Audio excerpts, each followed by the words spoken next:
What's going on YouTube? So today I'm on my way over to the other garage, pick up the S2K, and it is countdown time for Dig or Die, North Carolina next weekend, and we got to prepare.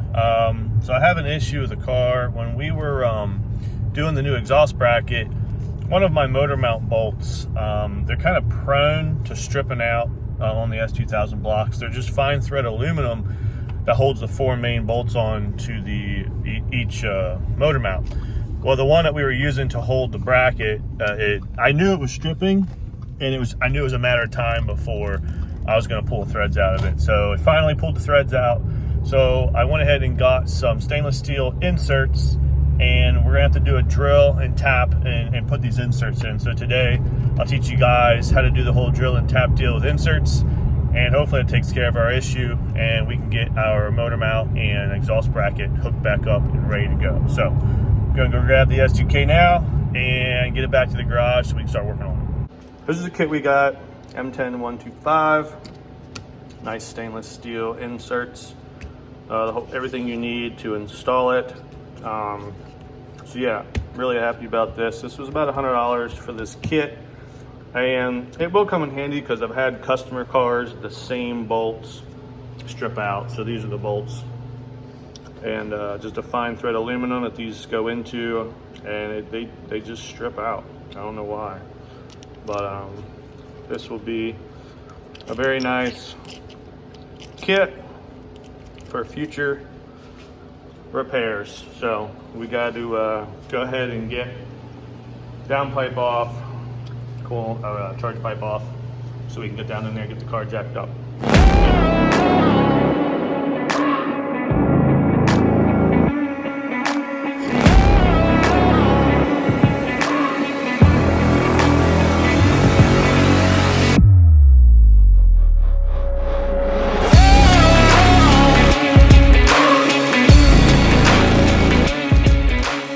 What tool you're gonna need this angled drill here, because it's pretty tight, and you'll see once I get under there. So you're gonna need the angled drill in order to get this bit down in there. So let's get under the car and see what we're working with. So this is what we're working with. This is the bolt culprit here, and as you can see, I don't have a ton of space. It's gonna be very tight, so we got to remove the motor mount and get all this out of the way. That way I'll have a little bit more room in here to get the drill, and then we're gonna have to support the motor with a jack. So we gotta get the motor mount out and get to it. Okay, well, we definitely had to get some tools. I had to get this guy for the angle because we just could not get in there with a regular bit. And then I went ahead and did our counter. So let me show you what we got left with here. A pretty nice hole, pretty nice threads. And then you can see there the countersink so that the insert can be flush. And there she is. All right, and here we have our replacement. Check it out. Very nice job. I tell you, it was quite tight getting up in here, but we got it. So now, next fun part is getting the mount back in, so we'll work on that next. We are in, finally.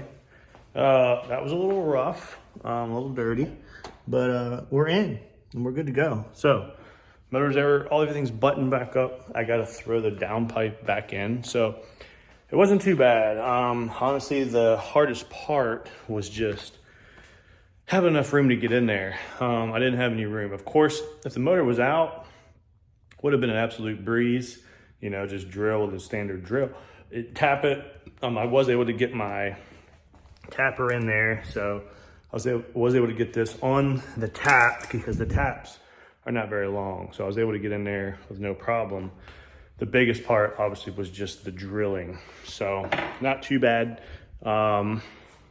This just threads in dry. I know some guys say they put Loctite and stuff on there, but the instructions actually say to just put it in dry. So I put it in dry. It's literally impossible for it to come out because the motor mount and the bolt are all, you know, it's flush, and there's no way for it to come out because of the groove on the end, so it's not going anywhere.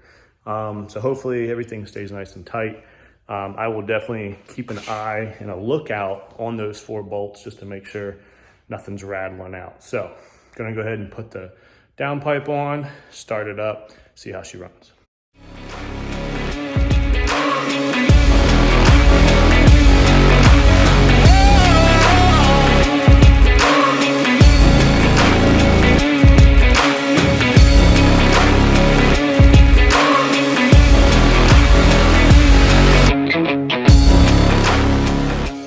Another thing I needed to do was address my throttle body bolts. So at the last race, my throttle body bolts backed out and this thing was loose. So it looks like I have done some type of Loctite because there was some stuff on the bolts, but maybe not. So I'm gonna go ahead and throw some blue Loctite in there. I'm also gonna clean the threads up. Throw some blue Loctite so we don't have any more loose throttle bodies. This is the stuff that you need to go over. Again, it is digger die prep, and I just need to make sure everything's tight. So I'm going to be going over nuts and bolts through the engine bay, make sure everything's good. I was under the car pretty recently and looked over like drive shaft, rear end bolts, transmission mounts and stuff like that. Everything was tight. So I'm going to go over kind of the engine bay area and just put hands on every nut and bolt that I can and just make sure everything is tight, because last thing you want to do is lose a race over something dumb like a bolt got loose or a nut backed off or something like that. So we're gonna go ahead and take care of the throttle body today as well while we're out here tearing it apart. Throttle body's on. We got a little blue Loctite up in here. So hopefully throttle body doesn't go nowhere. We got the pipe mounted back up. Of course, we do not have our nice sleeve anymore, but it looks pretty good. I like the natural colors. And we got everything bolted up underneath. I don't think you can see it from here. Yeah, you can. You zoom in. There's our new bracket. Everything's bolted up. So we're in business. Well, that's pretty much gonna do it. We got her fixed up. She's ready to go. Went over some stuff. Everything's looking pretty good. So I think we're gonna be ready for digger die. It's gonna be a real tough matchup this year. I know there's a lot of really fast street car guys coming out, but the road is equalizer. It is a very slick, very tricky surface. So it's gonna come down to who can put the power down the best. So last year I was doing pretty well. I think there was definitely some faster guys there, but I was being very consistent, and I was able to get through some rounds. So fingers crossed, we go into digger die next weekend. Hopefully we can go some rounds, if not go to the finals. So that'd be the last race of the season. And then we're going to be switching this whole thing over. We're going to a new ECU. I'm not gonna say what it is yet. I'm gonna wait to the video, but it's gonna be amazing. I'm really, really excited to hit this thing with a new 2020 ECU. It's on an AEM V2, which is very old. Nothing wrong with AEM.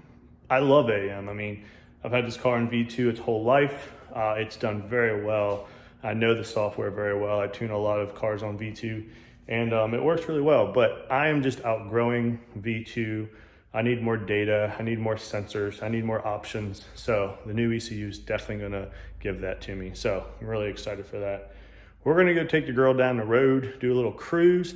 I need to get my nitrous bottle filled up, and we're gonna start packing for digger die. So it's gonna be going back in the trailer, getting ready for digger die. Again, guys, appreciate it. Comment, like, and subscribe if you like what you're watching. I will see you guys at Digger Die, Rockingham, North Carolina. Come on out and see us. We'll be there. Appreciate it, guys. Catch you later. See you.